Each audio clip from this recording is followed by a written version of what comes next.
Hi, I'm back. I'm not going overseas again, at least it's not the plan, until September, so it's a long time from now. But this particular trip that I took involved the people that you see on the screen right behind you. This is our group shot. It's taken in Istanbul. And what you're looking at there are 45. We lost one to illness before he could come, and he's getting better now. But 45 pastors, assistant pastors, church leaders, and whoever else who can represent churches for perhaps doing future tours to Turkey. Now, if you're not sure why Turkey, as our guide, who is a Muslim, by the way, I think she's getting closer. Okay, I think she's getting closer because I said I need to do a talk at a Byzantine baptistry. Byzantine church is late Roman, and these things are all over the place in ruins. And she said, I know one. She says, why, are you going to baptize me? And I said, if I can. She says, maybe someday. It's like, and then she joked about it 2 other times, a total of 3 times. And I went, you don't just joke about such things unless something is on your mind, so you never know.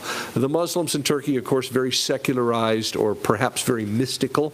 Unlike what you read about in the news, the Muslims in Turkey are fantastic to be around. They just need Jesus really, really bad. And they need to know what he's like because they've gotten the wrong idea from churches and Christians and what have you who haven't lived right. Ken Needham, Ken and Eva, remember Ken was here a few weeks ago.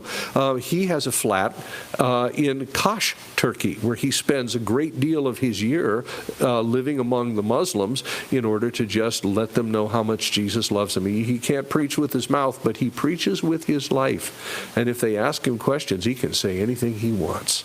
And you know Ken. Ken is a fantastic communicator. So this is Turkey. And as our guide said, which was just an amazing statement, that if Jerusalem was the birthplace of the church, Turkey was its cradle. Turkey is Asia Minor, and that's where the gospel went in force first. It went all over the place initially, but really in a big way into Asia Minor. And that's why we keep going there. That thing behind everybody there is a huge church. Now you see the minarets because when the Muslims came in, the Turks, they conquered it, they put up minarets and turned the church into a mosque. But that was really what they used to call the mother of all churches, and it had the largest dome of any church up until they built St. Peter's. So we're talking well over 1,000 years later, it was still the largest church in the world. It's gigantic on the inside. It's called the Church of Hagia Sophia. We took the pastors there. And the reason we took the pastors to Turkey, let me get back to what I was saying, is they had these people that you see in the picture. I'm pointing like that because I can see it right there, too. There's a screen back there, see? But the people in this picture had no idea how important Turkey was to when you are preaching and teaching and reading the New Testament. Because most of the New Testament, as I've said before, either was written to people in Asia Minor, or for people in Asia Minor. That's how important the New Testament is. And we're talking even the Gospel of John was written in Ephesus, Asia Minor. So the book of Revelation, for sure, the 7 churches, Asia Minor, they're right there. So it goes all the way from Matthew to Revelation. It's a really, really important place to go. And these pastors had no idea. When we got all done, they were just shaking their heads saying the same thing. We had no idea how important this place was to be able to communicate the gospel, to be able to understand the Scripture and what was going on in the Bible. Stuff that we get here all the time because this is what I do. But they never experienced it before. And there's some high-powered pastors there. You can see a guy kind of center-left wearing a vest. He's got a church of like 5,000 to 7,000 people.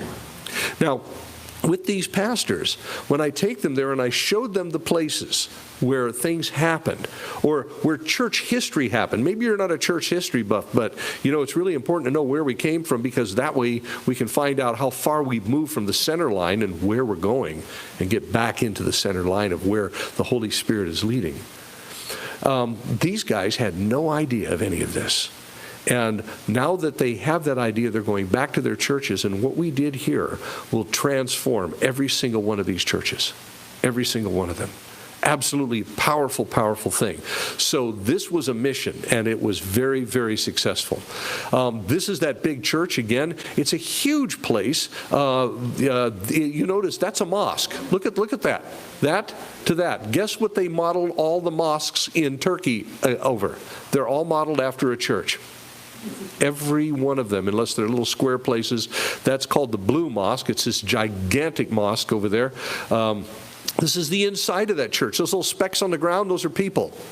Again, you see the Islamic symbols there. Those are names of Islamic holy men of some sort, not Muhammad or whatever, because they did turn it into a mosque. But when Ataturk came to power back after World War I, he turned it into a museum. So there are Christian symbols, mosaics of Jesus and what have you up there mixed with all this Islamic stuff too, because the Muslims said, we want our mosque back. The Christians said, we want our church back. He says, good for you. You all get a museum, which was a very diplomatic way of doing it. Ataturk was a fairly wise man. In this church, when you see this picture, just off the screen to your left, down in the corner, you'll see some columns way down in the corner. See those columns down there? Here they are up close. One of the things they don't tell you in this church, but you got to read about to find out about it, those 4 columns originated with, actually there were columns that held up the roof of the temple of Artemis of the Ephesians, which is mentioned prominently in the book of Acts, in Acts chapter 19. These are 4 columns from that pagan temple. Now they're holding up this church, which this vast thing that you see here, all of that inside and out, you know how long it took to build that? 5 years. And it's withstood earthquakes ever since the 5th century. It's an amazing thing. This is where we took the pastors on another day. We arranged at the last minute, I said, we got to get these guys to a museum in Istanbul to learn about the Hittites. That's a Hittite deity that you're seeing. Remember the Hittites? They were the controversial people that many years ago, about 100 years ago, people were saying the Hittites were a myth. Therefore, the Bible's full of myths. Because one of the principles of biblical criticism by the world is that absence of evidence is evidence of absence, is what they'll say. In other words, if we haven't found it, it doesn't exist. It's mythological, which the Hittites, a gigantic civilization that was found in Turkey, proved them wrong. So the pastors are going nuts because this is the biggest display and one of the only displays on the Hittite civilization in the world. Here's another huge bas-relief that they have here with a king on the right and a demigod on the left. That as you look at that thing, you just wonder if that guy on the left might be a Nephilim, because he fits the description to a certain extent. You never know. So the pastors are looking at this. This is another place we took the pastors just to show them. It's not a place that we're really not interested in going into churches, but Turkey is full of churches. They're not very active, or they're just museums. But this is the Greek Orthodox Patriarchy, which means that this is the Vatican for half of the Orthodox Christians in the world. You have the Latin Orthodox, which is the Roman Catholic Church, and you have the Greek Orthodox, which is the Greek Orthodox. This is the Patriarchy there, and this is the main church. It's very small. It's only about the size of this building, total square footage. It's not very big, but it is the place that is their version of the Vatican. And it's interesting that while we were there, one of the guys pokes me in the shoulder, one of the elders from a church, and he says, look at that guy over there. And I looked, and here's this man with a white beard walking by with some bodyguards, and he holds up a brochure, and I went, this is the same guy. It was their Pope, basically, their patriarch. So he was there at the time. Kind of an interesting thing. Here's this lady on the right is our guide. She's a Muslim, and her name is Dilek, and she's talking to all of the pastors, briefing them on what this church is all about. This is something else we found in the museum. This belongs in Israel, but it was chiseled out of there back in the 1800s because it's the dedication plaque that was found in Hezekiah's tunnel, which we've talked about before. If you don't know what that is, that was a water tunnel that King Hezekiah commissioned to be made that took the water from the Gihon Spring in the Kidron Valley over to what's known today as the Siloam Pool, where the blind man washed the mud out of his eyes that Jesus put there. A Siloam Pool is a reservoir. And Hezekiah knew that the Assyrians were coming. They were going to lay siege to the city. It could be really, really bad. Of course, God delivered them, and if you look at the Assyrian Empire, there's this big dot right around Jerusalem. They never captured it because God prevented it, and yet these people were defenseless as far as the Assyrians go, which you can read all about the accounts in the Bible. When he dug this tunnel, 577 yards long, this wide, sometimes down to about 5 feet in height, sometimes 20 feet over your head, depending on how high up they started, and they actually got the water flowing, met in the middle under 90 meters of solid rock, and they met in the middle after just 6 months. They were so excited, the workers, that they carved this little dedication plaque into the side of the tunnel towards the exit. And the Turks, when they refound it in 1880, they rediscovered the tunnel. They found the inscription, chiseled it out, and shipped it to Istanbul. That's the original, and it's in the museum in Istanbul. It's not going back to Israel anytime soon, I can tell you that. But when I showed this to the pastors, not telling them what they were going to see, you saw a party in the museum. They were really happy about that. A couple of other pastors. Some of you know Mike Warren and one of his elders. This is Tim, one of his elders, standing in front of a facade of an ancient church. Now, this is reputed to be the original church in Antioch, where you remember in Antioch, they call it Syrian Antioch, by the way, because it was connected with Greater Syria under the Seleucids originally, and then finally under the Romans. But this is considered to be the earliest church building in the world. Now, there may be a few older ones than this, but this is the main one in Antioch. They call it the Grotto of St. Pierre or St. Peter. And this particular church is where that church tradition holds that the missions sending people out, including Paul and Barnabas, started right here in this building. This is the inside of it. There's not much to see. Of course, you can see a statue up there. It's a very modern statue. This is a very old cave that they're in. Was this actually where the early church met that you read about in Antioch in the book of Acts, which, as we're going through the book of Acts, you're going to see Antioch over and over and over again. So many things happened there. Did it happen right there? Who knows? We don't know. But if you look outside from the platform, what you're looking at, you see that right in the middle of the picture, it looks like there's a tower sticking straight up. And you can follow a line that sort of moves to your left at about a 45-degree angle, like there's a street there. You can see that. Everything to the left of that line was the Jewish quarter in the days of the book of Acts. That area right there is where all the action takes place in Antioch during the time of the book of Acts. I got to tell you, once again, the pastors went nuts when I pointed that out, because now they can see it, now they can teach it, now they can understand it and teach it because they've seen it. That was the whole idea. And one more thing about this area, just to let you know how peaceful it is. Maybe we walked down the streets, we had lunch there, everybody's having a good time, kids are playing in the streets. We're about 5 miles from the Syrian border. So no planes flying overhead, no bombs going off or whatever.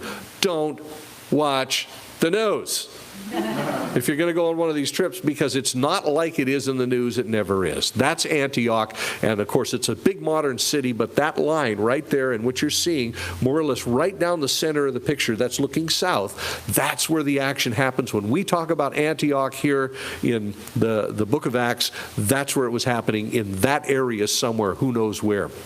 The food was good too. I just thought I'd show you. Now, this is an idol that was dug up, one of the Hittite idols, and it's just big and weird. And we had a lot of fun with the name on this thing. Now, Kathy, what's the name on this? Yeah, it's like Scooby-Doo is what we thought. But it's King Shulilupaman or something like that. And I just thought I'd show you that because it was weird. It came out of the ground just like that, and it's got a funny name, so that's always worthwhile. I wanted to show you this. Those of you that might be reading on your own the book of Genesis, Rachel has these little idols that she hid underneath the camel's saddle that she was supposed to get rid of. These are just like those idols. That's what it looked like. They were little things like this, tiny little carved idols of weird little characters that people worshiped back in those days, and she was definitely doing a really bad thing. But those of you that wondered about what Rachel's idols look like, you're thinking, I haven't wondered about that in 60 years. But this is them. It helps you picture it, because when you start reading that section of the Bible, as we're going through Genesis on Monday nights, we'll do this again tomorrow night, that even though we're not to the part with Rachel, but that was the type of thing that she was hiding. Or when you hear about people hiding their little teraphim, which means small idols, this is what they look like.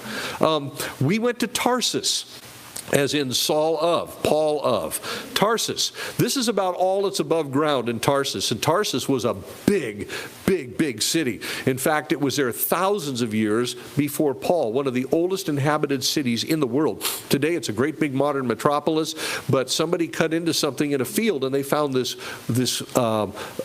what they call a cardo, or a heart, like cardiac. The heart of the city. There would have been shops on both sides of this, and this road would have divided the city right in half. Paul definitely walked on this road, as well as did Barnabas and other people, because Barnabas came after Saul, remember, before he was Paul, and he found him here. Paul was, after he got saved, the Bible just condenses time. We'll talk about this when we get to the point when we do. Very soon. But, between two verses, 2 years transpire in the chapter 9, where we're going to be looking later in weeks to come. And even so, when Paul is sent back to Tarsus, and then the next chapter, it says Barnabas went looking for him. That was 10 years later. So Paul, Saul of Tarsus, this is what's left of his city, but it's underneath this metropolis. If you were to tear down all the houses, who knows what you're going to find. Cappadocia. Cappadocia, you might call it Cappadocia. They pronounce it Cappadocia, so I'll try and pronounce it that way from now on, but apparently that's the official term, even the ancient term. Balloons. You go to Cappadocia, and they specialize in tourist balloon rides. Being someone who is not super fond of heights, even though I did do some very minor rock climbing back in the day when I was 50 pounds lighter, and I could haul my carcass up the side of a rock, I still had to be roped in. But they actually talked me into getting into one of these things. Cappadocia is a place that is actually within the informal region of Galatia. When I say informal, Galatia did have some borders. They were fuzzy borders like everything in those days. But they did have an area that was specifically known as Galatia, but the Galatians lived all over central Turkey, including overlapping this area, which is a specific area known as Cappadocia. In Cappadocia, the early Christians, when persecuted, especially when it broke out against Antioch, they moved northwest into this region, and they began to burrow. Well, here's the guy firing up the balloon there. He was a pretty good pilot. They began to burrow into these rock spires that you see there. They look like dragon's teeth. It's crazy. They're called fairy chimneys. And one of the reasons why is that they're full of holes, because it's very, very soft rock. And when the Christians moved into this area, they began to burrow into these rock areas. And they find entire underground cities still intact. And when I say cities, we're talking 8 layers high and can house thousands of people. 5 of them are open to the public, but there's probably more like 50 or 60 of them in the area. Recently, a guy you might have read maybe 3 or 4 years ago in Turkey was digging part of his basement out under his house and cut into one. He's found a whole city. The guy who ran the gift shop at the place that we stopped at to look at one of these cities, they're very tight spaces, so there's not much to photograph there. But there's this old man dressed in baggy pants, and Turks are not Arabs, remember, but he's dressed very Middle Eastern. And I went up and shook his hand because he discovered the city that we were in under his house. So they're all over the place. This is one of the earliest Christian colonies, if not the earliest Christian colony in the world. As you can see the balloons there, and look at the terrain behind it. It's like all these spikes and spires and weird rocks. Here's more of it here. And all the holes that you see in the rocks were carved by Christians who lived in the area. You read about the Cappadocians first in Acts chapter 2. It was one of the dialects that was being spoken when the people were speaking in other languages or tongues on the day of Pentecost. They were speaking in the dialect of the Cappadocians, which had their own language in those days, which means that when the apostles are speaking that was a miracle, because they didn't know Cappadocian. Only Cappadocians know that. This is the area of Cappadocia. Here's some more of those fairy chimneys, and again, the balloons. Those blue things are charms against the evil eye. People in Turkey are very, very superstitious when it comes to that. That's a whole other Bible study, by the way, because Jesus pivoted off of that very superstition in order to teach the people in the in the Sermon on the Mount. Obviously, Jesus was not superstitious and was unraveling their superstitions. But this particular superstition has been around in the Bible for a long, long time, and it's about the evil eye. So this is the good eye, and you want to hang the charm on that it's a good eye. But Jesus said if you have a good eye, you're taking care of your neighbor. That's what a good eye is. You're looking out for their needs before your own. Oh, by the way, the landscape in the background was the main reason, but you can see it once again, those pointy towers there. This is Miles and Catherine Weiss. And Mark Bunger taking their picture, but I wanted to show you them. Of course, they have the huge church down there in Fairfield called the Father's House, and they came along on it. He's messianic and does some fabulous seders, and Catherine just always bubbling over with energy. And behind them is this. This is a huge tower. There's a whole city underneath that hill right there. As you can see, it's all hollowed out. Look at the people in the foreground. You move them further back, and this tower's 200-300 feet tall. So once again, all hollowed out, all turned into a city. There are churches in there, and a lot of these towers, like here, you're looking at churches. In this particular one that's carved out, when you go in there, they are carved churches, small chapels, maybe about a quarter the size of this room. They're covered with frescoes, which is paintings that are into wet plaster, the same way that Michelangelo did the Sistine Chapel ceiling. Not quite as pretty, but very interesting, because once again, this is the place where the Christians evacuated to very early on, first century, during the first persecutions that broke out. This is one of our lunches, which was on fire. It was supposed to be that way. I just thought I'd show you some more food. Everybody's looking at it like, stay away from me. It was really good. Once again, more Cappadocia there. You can get an idea. The pastors walking towards that, they wanted to check it all out. There's Kathy and Jeannie. Alan and Jeannie are on their way to Oregon right now, but they came on the trip too. And there they are standing in some of in front of the ferry chimneys. Just happened to be walking by at Pisidian Antioch, a different Antioch, which is more in central Turkey. And one of the things that people do when they get married, they go to ancient sites and they have their wedding pictures taken there. So there's your proud bridegroom, and there's his bride behind them. As you can tell, Muslims, because Turkey is over 80 million people now, and only several thousand are Christians or other religions there. They're all Islamic. But again, very secularized. They're not like the Muslims that you read about in other parts of the world that are doing some terrible things, and they'll even tell you they deplore that, and believably so. Their habits are very, very cordial. They make good neighbors, and make sure you know that if a Muslim moves in next to you, you bring them food before they bring you food, and you make neighbors out of it. You got to show them what a Christian is all about. So I went to take this guy's picture, and he just, yeah, take my picture, yeah. Pisidian Antioch. This is, of course, we'll get to this in the book of Acts, where Paul and the guys went and they preached in Pisidian Antioch, and once again got ran out of town on a rail. And, they went out rejoicing. Remember, just because you get run out of town on a rail because you've been preaching the gospel doesn't mean you failed. Because churches were established there, and even the church that was established there, not really worth the picture taken, was built right over the ancient synagogue. So there was a Byzantine church, and once again, late Roman.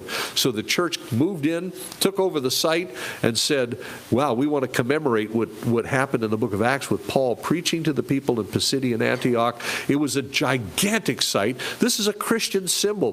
This is actually an ichthus. Those of you that don't know what an ichthus is, that's fish, Greek for fish. You have the different letters, what to us looks like I-X-O-Y-E. It's not. It's Greek letters, and they're pronounced differently, but it would spell in Greek fish, but it stood for Jesus Christ, God's Son, Savior. If you wanted people to know you were a Christian without spilling, beans or tipping your hat, or as it were, because you're being persecuted, you'd scratch something like that on the ground, and with the circle with the lines going across, you can spell out the word ichthus with it.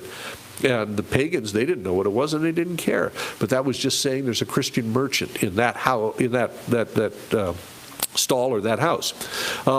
This is a temple to Augustus. We talked about emperor worship, which has got the Christians persecuted. That was a temple where you had to worship Augustus. Now it's in ruins. Augustus is all but forgotten as far as that goes, except a piece of history. Those are our pastors crawling all over that. I'll bet you Augustus never even imagined that pastors would be walking over it, because if you didn't burn a pinch of incense, these guys would get persecuted, maybe even killed. Now they've occupied the space. That's Turkey. I just wanted to show you that when I say that's Turkey, please imagine The Apostle Paul, Barnabas, Timothy, Silas, walking around areas like this. In some places it's like the Alps. In some places, pine forests, snow, rushing rivers that look like you're up around Truckee. That's part of the place where the gospel went. We don't picture it that way. We picture them walking through burnt-over desert. This is the area where the gospel went. This is Asia Minor. This is Turkey. I can guarantee you that Paul walked right through these passes right here because it's on the way to someplace. This is the area that it was like. This is a crushed theater. It fell down in an earthquake along with a second one right next to it. This theater happens to be in the city of Laodicea. Remember the lukewarm church where Jesus wrote his letter to Laodicea and said, you're neither hot nor cold, you're lukewarm. Because you're lukewarm, I will vomit you out of my mouth. You need to be one or the other. And as you know, hot is good, you're therapeutic. Cold is good, you're refreshing. It's not bad, it's good. Lukewarm was bad. And I just wanted to show you that blood red patch in the back. Those are flowers. Place is just in bloom at the time, and they have these blood red poppies all over the area. More in Laodicea, they just excavated this church, a very ancient church, which tells you something. Even though what happened in this church was a good thing and a horrendous thing, that this church still existed 500 years after Jesus wrote that letter, which means the Laodiceans repented. The Laodiceans repented. They actually built a church.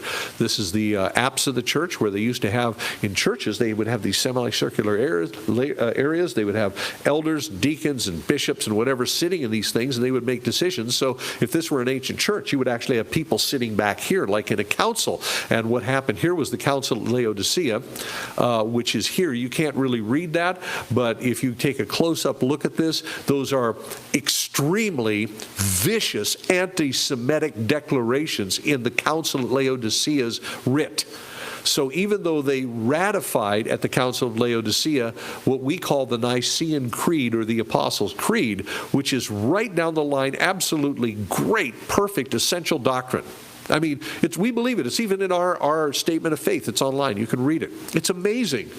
At that particular church, they ratified it. They didn't come up with it there. They ratified it there. And then they ratified these things, which basically says Jews aren't welcome here. And all it was horrible. That's bad. But that's the way the church went back in those days. They excluded the Jewish people, and that's one of the reasons why the church went weird. Because they didn't have hooks into the Bible the way it was originally written and understood. And that was the tragedy of it. Found this in Laodicea. Some of you have seen this before because I've showed it. You have a menorah at the bottom. On the right-hand side, a shofar. On the left-hand side, a palm branch. Happy Palm Sunday. And in the middle, a lit menorah. There in the center, a dot, which probably stands for the world or the earth, because they did believe in a spherical earth in those days. You see an emperor holding an orb, it means the earth. They believed in a round, a spherical earth. And a Byzantine cross put over the top. That could be a thing, very good thing, that Christianity grew out of Judaism, which it did, or it could be a bad thing. Christianity has conquered Judaism, which it didn't, even though a lot of people think it did. And our roots are there in the Bible. Paul even said so. Not a Jewish roots movement. That's a different thing, and I don't do that. But the fact that you have Romans 9, 10, and 11, if you're ever curious, read Romans 9, 10, and 11, where Paul says God didn't do away with the Jews. He's making them jealous by the Gentiles coming to Christ, the Messiah. But they're still part of God's plan. It's where the Word of God came from. It's the place on which we stand because we grew out of there. We are the wild olive branch engrafted into a cultivated olive tree, that being, once again, the Jewish people. That's us. Laodicea, again, that column was in Laodicea. This is a house church. Those columns actually lined an atrium of a house, a big villa, and they would have in there, they've discovered, the archaeologists, as they've been excavating the villa in Laodicea, they've been finding Christian symbols in this place, so they're pretty sure that this is a house church that was functioning in the 2nd century AD. That's 100, 150 years after the time of Jesus. That is amazing. They didn't meet in their own buildings, so they met in somebody's villa. That excavation is still ongoing. I can't wait to see what they're going to find next. Also, across the way from Laodicea is a place called Hierapolis, which is mentioned in Colossians, and it's a massive city built over a huge complex of hot springs, but that particular structure right there is built almost over the top of what is believed to be the Apostle Philip's grave. Not Philip the evangelist, but the Apostle Philip. They're two different people. And they think he was buried there. And there is credible evidence that this isn't a traditional site, which made it very exciting. At Hierapolis, they have hot springs. The huge complex of hot springs, kind of like Mammoth Hot Springs. Some of you have been there up in Yellowstone. But these are places you can walk in it. There's Alan saying, look, this feels really good. I'm in a hot spring. Once again at Hierapolis, look at the flowers. Yellow in the front, blood red in the back. Beautiful place. Those are tour buses there, but everything was in bloom. This is a synagogue, 18,400 square feet in a place called Sardis. That's me. I'm right there. There's a whole group of people in front of me there that are actually, we're teaching, a bunch of pastors there as they're sitting, and I did all the teachings at all the sites, and they never understood the relationship between some of the things I said and the sites until I got a chance to teach them, and suddenly minds blown. It was really exciting.